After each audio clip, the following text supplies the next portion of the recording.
You're fired as of today. The sudden announcement from my boss left me in shock. As I turned to head back to my desk, I noticed that no one would meet my eyes. Even colleagues I usually got along with. It was as if I had become a pariah. What on earth was going on? Unable to find an answer, I started to gather my belongings to leave the company when I spotted a familiar figure of an elderly man. This man used to be homeless. Why is he here? Looking back, my life began to change after I got involved with him. Indeed, meeting him was the beginning of everything. My name is Jacob. I'm about to turn 30. I've been working in the development department of a food company for 7 years since I was a new graduate. Initially, I was excited to land a job in a field I was interested in and started with great enthusiasm, but I haven't been able to make a significant step back at the company and am considered a lackluster employee. As such an underachiever, I found no joy in life. One day, I was summoned by my boss, Thomas. Being called in by Thomas was a daily occurrence, usually for a lengthy lecture, so I was genuinely dreading it. What is this proposal? It's completely unacceptable. I'm sorry, could you please specify what exactly is unacceptable? You're supposed to figure that out yourself. I'm sorry. That's the problem with the uneducated. Thomas graduated from a prestigious university and was highly educated. On the other hand, coming from a poor family, I could only afford to attend a local college and had no notable educational background since I had to send money back home. Thomas, who disliked me for my lack of education, often looked down on me as uneducated and enjoyed belittling me. Although it was frustrating, I couldn't argue because my lack of a prestigious degree was a fact. Why is someone as uneducated as you even in this company? You're nothing but dead weight. But I am trying my best in my own way. Trying your best? Who do you think you're kidding when you can't even produce decent results? You're right. No matter how hard you try, it's pointless because you're uneducated. Thomas always made sure to lecture loudly enough for everyone to hear. Unable to get along with such a boss, I contemplated quitting every day. Despite revising my proposals numerous times, they were never approved. Living through such days, I couldn't go on without venting to someone. Being single with no girlfriend, hanging out with friends became my way to relieve stress. That day, I called out Jason, a friend since high school, to a bar. Reading about that boss again today. Yeah, he's really piling on, completely tearing me down. It sounds tough as always. I don't know how you manage under such a boss. I'm not doing it because I want to. I'd quit right this instant if I could. Wait, are you thinking of job hunting now? Well, I am considering changing jobs. You're almost 30, right? Isn't it going to be tough to find a new job at this age?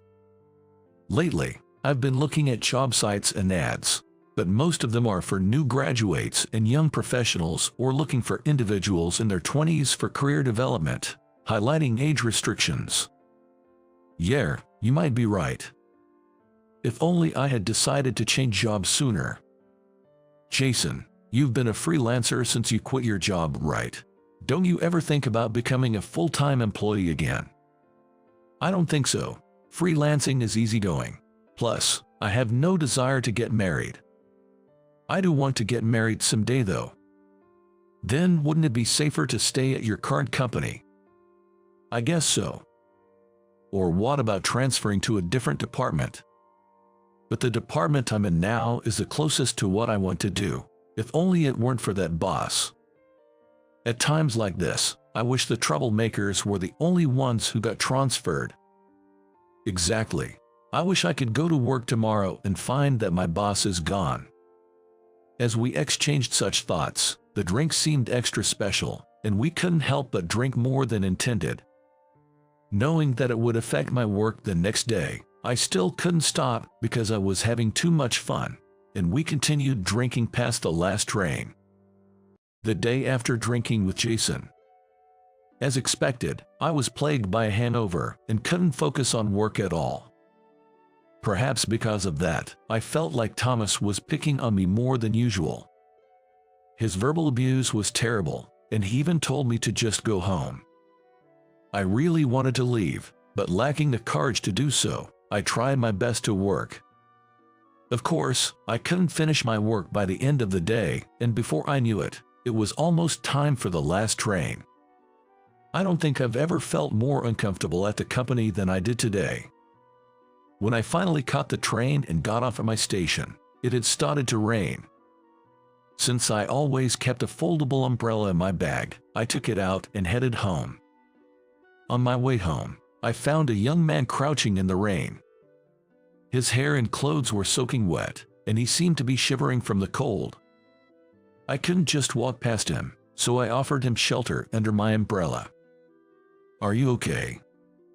"I'm fine, really." "Don't you want to go home?" "I don't want to." "How about coming to my place then?" "What?" "Oh, I'm not a weirdo or anything. I'm just worried about you. Maybe you could at least take a shower. Then, I'll take you up on your offer." Sharing an umbrella, we headed to my place. The young man's name was Michael. He's an 18-year-old high school senior. He's a student preparing for university entrance exams and seems to have gotten caught in the rain while looking for a place to go after prep school. Upon arriving home, Michael immediately took a shower.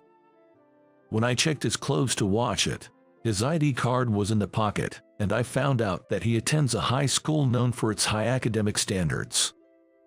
"Thank you for letting me use the shower." "No problem, I'm washing your clothes right now." "I really want to thank you, but I don't have any money or anything on me right now." "It's okay, kids should take advantage of adults' kindness." "I'm 18, so technically an adult though." "Well, technically yes." We continued to make idle chat, but I became curious about Michael's circumstances and started asking him questions. "Why don't you want to go home?" "Actually, I lost my parents in an accident when I was 10. My uncle took me in, but he's overbearing and verbally abusive, and I just can't stand him." "So you didn't want to go home because of your uncle?" "Yeah, my uncle got married a while ago, and I got a stepmom. She's really kind, unlike my uncle." "Then shouldn't you go home?" "But lately, it seems like my stepmom also dislikes my uncle. She's been working from morning till late at night to save money in case they divorce." "I see. So your stepmom isn't home much?" "No." Just then, Michael's stomach rumbled loudly, echoing throughout the living room.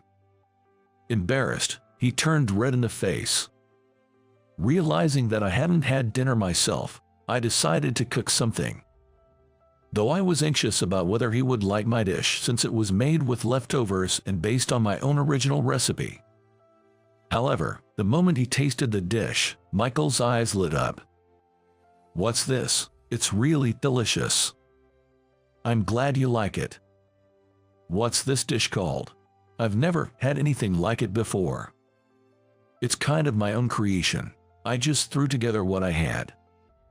"This is your original dish. Jacob, you're really good at cooking." "Thanks. I do work in the development department at Golden Valley Foods, after all." "I've heard of that company. That's amazing. Actually, I want to become a chef myself." "Is that so?" "Yes, my father was a chef. I want to go to culinary school or university, but my uncle is against it." "I see. But you enjoy cooking, right?" "Yes, but I'm not very good at it. I'm worried whether I can get into my first choice culinary university." "That much?" If it's okay with you, could you teach me how to cook?" "Really?" I was certainly surprised by his sudden request. But being asked for help with something I love didn't feel bad at all. "All right, I can do it on weekends." "Really? Thank you so much." Later, We received a call from Michael's stepmom. She came to pick him up from my place. I'm sorry for any trouble my son may have caused you. Don't worry about it. It was no trouble at all. I'd like to offer something as a token of my appreciation. There's no need for that, really.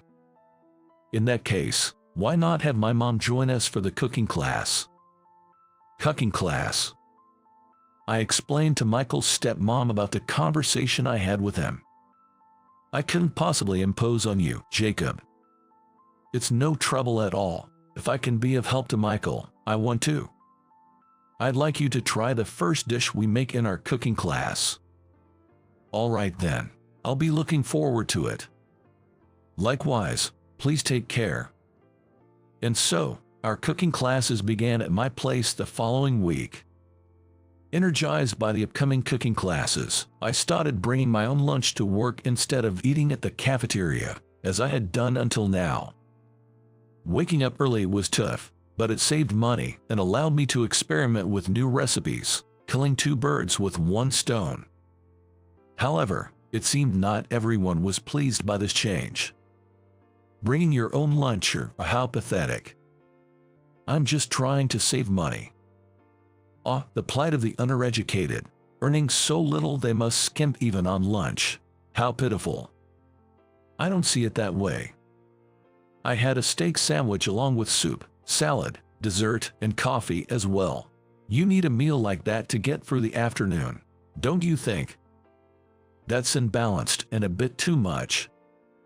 I'm looking forward to seeing what kind of proposal someone who eats such a meager lunch comes up with. Not that I'm expecting much. In the end, the proposal I submitted afterwards was rejected again. What is this proposal? Rewrite it immediately. I'm sorry. Why can't you come up with anything better than these garbage proposals? I'll rewrite it right away. Humph, I bet even if you rewrite it, it'll still be a trash proposal. I'll do my best. Your best is less than garbage. If this is the result of your best effort, maybe you should consider redoing college. Realizing it was futile to engage further, I remained silent. After hours, I managed to rewrite the proposal from scratch and left it on Thomas's desk, who had already gone home. On my way home, I found a wallet on the stairs at the train station exit. I decided to take the worn-out wallet to the nearest police station. On the way, I saw an elderly man arguing with a bakery owner. If you don't have money, you can't buy bread. Can't you at least spare some bread crusts? I'm very hungry, I could die. A grown man shouldn't be begging for just the crusts of bread. Those are given as extras when you buy something. If only I hadn't lost my wallet. The elderly man, looking dejected and shabbily dressed, walked away with a heavy step. His lonely figure struck a chord in me. Recalling his words about losing his wallet, I wondered if the wallet I found belonged to him. I dashed after the elderly man. Excuse me. Is this your wallet? Oh, this wallet, yes, it's mine. Thank you. Handing over the wallet, the man was visibly overjoyed. By the way, are you hungry? Did you hear me at the bakery? Yes, sorry. No need to apologize. I'm the one who should be sorry for showing such an embarrassing scene. It's all right. Actually, I was robbed of all my belongings while traveling, and I've been without a place to stay, sleeping outdoors. You don't have a place to stay. Would you like to come to my place? No, I couldn't possibly impose. Despite his reservations, seeing him in such a state made me want to help.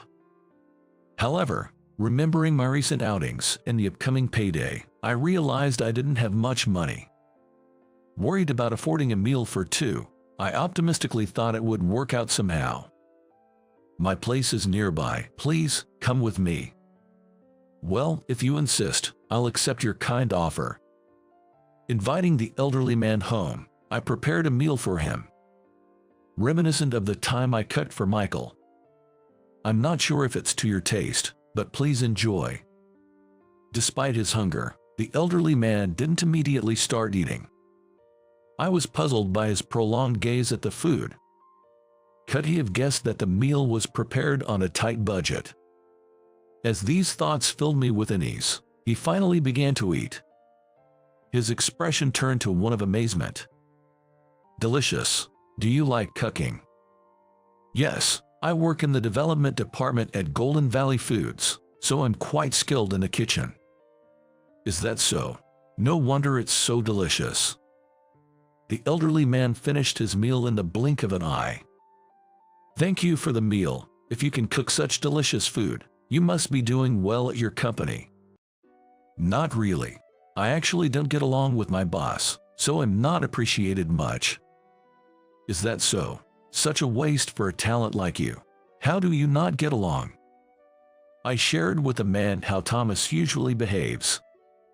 Complaining to him wouldn't solve anything, but venting my frustrations to someone else felt refreshing. "Things aren't going well at work, and life's been getting tougher. I just don't know what to do." "Don't worry, your hard work will definitely be recognized someday." "I hope so." "Have confidence in yourself." The elderly man's words gave me some comfort. I wished that would become reality. The next day, the elderly man managed to get a ticket home and was set to return. "Thank you very much. I won't forget your kindness." "Don't mention it. I hope you have a safe trip back."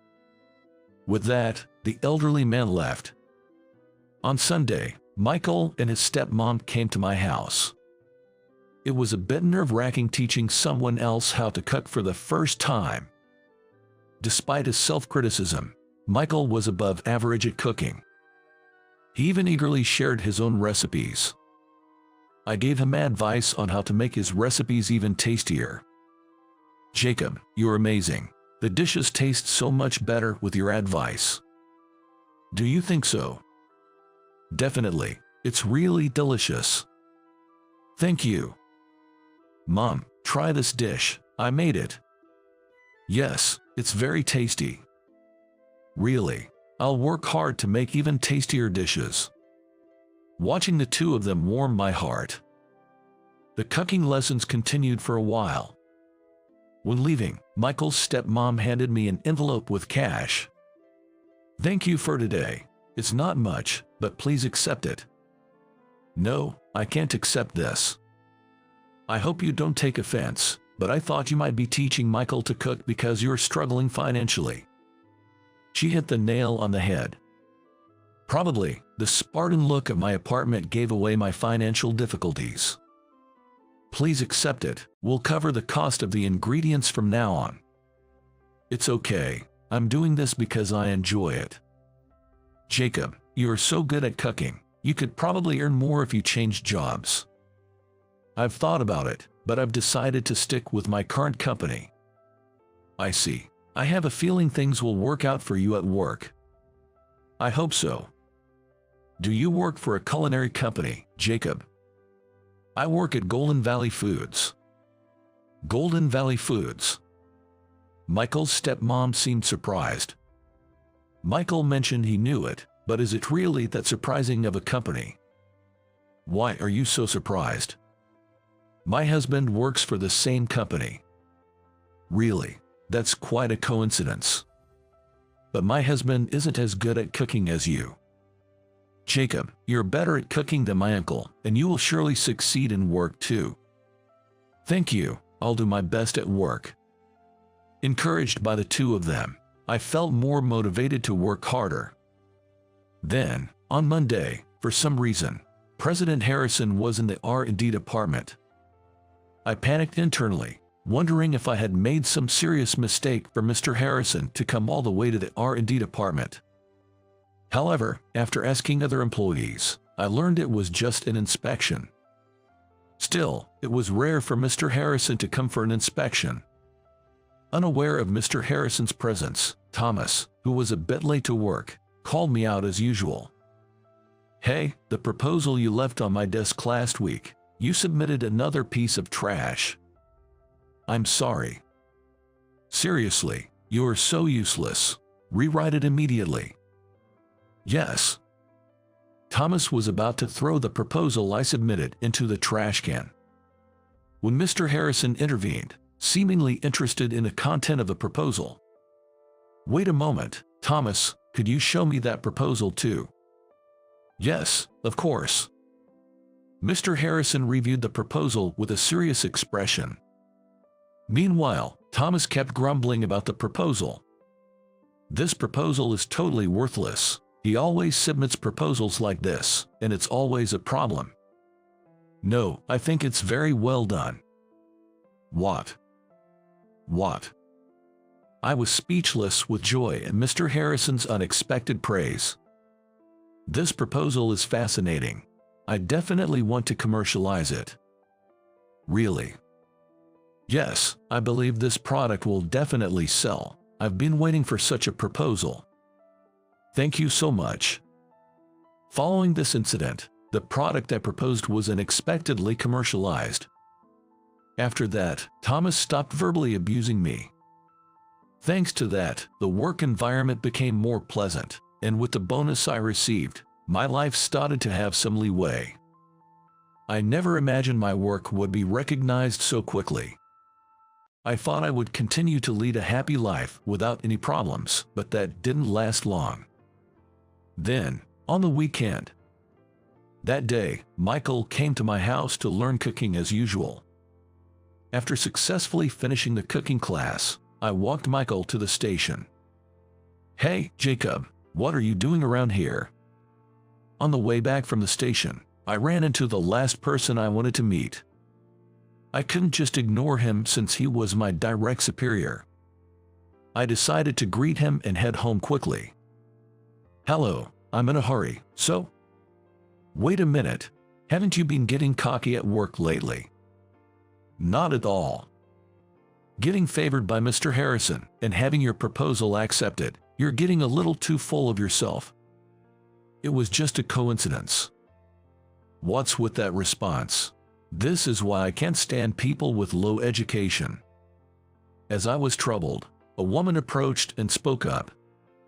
That familiar woman was Michael's stepmom. Why are you here? I was on my way back from work and saw something unsightly. Unsightly, you say? From their exchange, it was clear they knew each other. Excuse me, are you acquainted with Thomas? Acquainted? He's my husband. What? Thomas was Michael's uncle and her husband. But thinking back, when she said her husband worked at our company, Thomas fit the description. I didn't even know Thomas was married in the first place. So you're saying my earnings aren't enough? You spend every day late at work recently. Yes, they're not enough. After all, I want to divorce you. Divorce? I've been working hard to ensure a decent life after our divorce. I've been saving for Michael's culinary school tuition, which he's been wanting to attend. What are you talking about? Michael is going to a prestigious university. Don't you get it? He doesn't want that. That reminded me, Michael had mentioned his uncle was opposed to him attending cooking classes. I felt an urge to say something in this situation. Michael is very good at cooking. Please respect his dreams. Shut up, you low-educated fool. I don't need your opinion. I recorded that. What? I wonder what would happen if I sent this recording to the company. It would be a big issue, don't you think? Damn it. If you don't like that, sign the divorce papers and stay away from Michael and me forever. Fine. Thomas reluctantly complied, looking frustrated. I thanked Michael's stepmom. Thank you. I didn't do anything. I have to go finish the divorce papers now, so excuse me. I'll remember this, Jacob. It seemed like I might have provoked Thomas even more, but for now, the issue was resolved. I never imagined that the next day would bring another incident. The next morning, I was immediately called by Thomas upon arriving at work. Was it about yesterday, or was it just his usual ranting? However, the reason I was called was unexpected. You're fired as of today. What? Didn't you hear me? You are fired. Why all of a sudden? Look at this. Thomas handed me a termination notice. It stated that I was being fired for damaging the company's reputation. Reputation? Did I do something wrong? It's not about what you did. Foreign objects were found in the production line you supervised. Foreign objects? Yes, so as the person in charge, you're being fired. I had no memory of such an incident. Moreover, I had checked multiple times, so there shouldn't have been any chance of foreign objects getting mixed in. Wait, please, you can't just fire me all of a sudden. It's a good thing it hadn't gone to sale yet, but when we told our retailers, they said they didn't want to sell products with a risk of contamination, and the company lost credibility with its business partners. How are you going to take responsibility? The only option is for you to leave. This can't be happening. Unable to say anything back to Thomas's first glare, I packed my things and left the company that day. I didn't want to believe that such despair awaited me. The heaviness of my steps that day was beyond mere weight. I still couldn't believe it wasn't a dream. Walking alone, I almost felt like crying. As I was about to leave the company, an elderly man who had just come out of the same company called out to me. "Hey, Jacob. You're the gentleman from the other day. You're late. You seem down. What happened?" Actually, we went into a nearby cafe where I shared everything that had happened today with the elderly man. He listened intently to my story, showing genuine concern. However, after a while, he suddenly stood up in haste. If only I had been a bit earlier. What do you mean? Sorry, I have an errand to run now, but let's talk more about this tomorrow. Okay. The elderly man then hurried out of the cafe and caught a taxi. I was a bit disappointed, thinking he would listen until the end.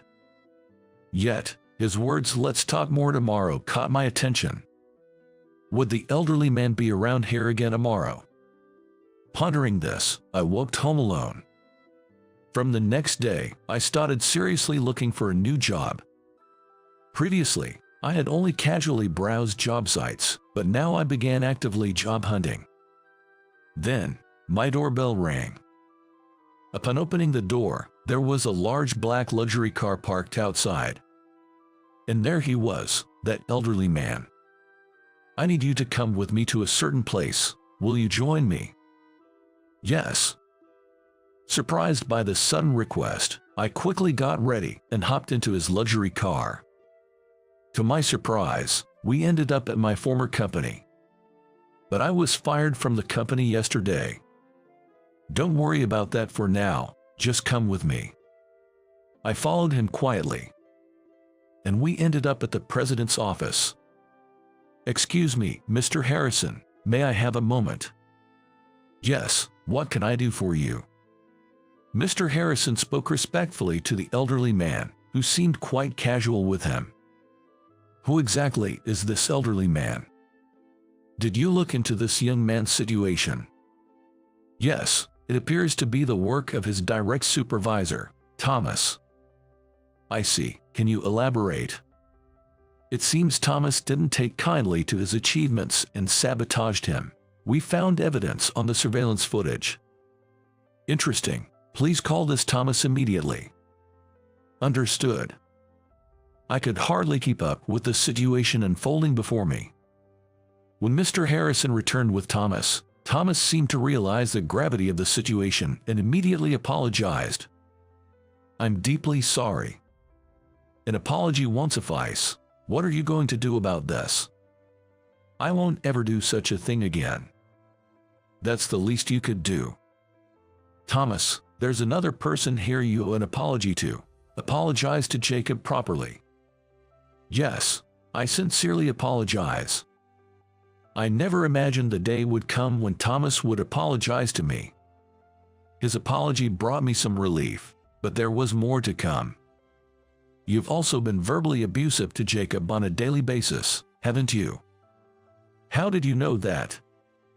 Your ex-wife provided the testimony. It turned out that the recording I made had been submitted to Mr. Harrison by Michael's stepmom.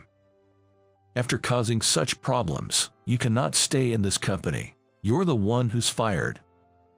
Please, anything but that. Don't be ridiculous. Eventually, Thomas was officially fired. On the other hand, my innocence was proved, and I was able to return to the company. By the way, who exactly are you? I'm actually the chairman of Starlight Retail Company, a major retailer, and the chairman. Yes, remember when Mr. Harrison visited your department for an inspection? That was on my advice. I'm glad it was helpful. I had no idea. Thank you so much. I expect many more interesting products from you, Jacob. I have high hopes. I'll do my best. Ultimately, the product became extremely popular, gradually increasing transactions and restoring the company's reputation. Additionally, I was promoted and began to lead a more affluent life. As for Michael, he successfully got into culinary school and is now happily living with his stepmom. And I still occasionally meet up with the elderly man, for whom I cook meals.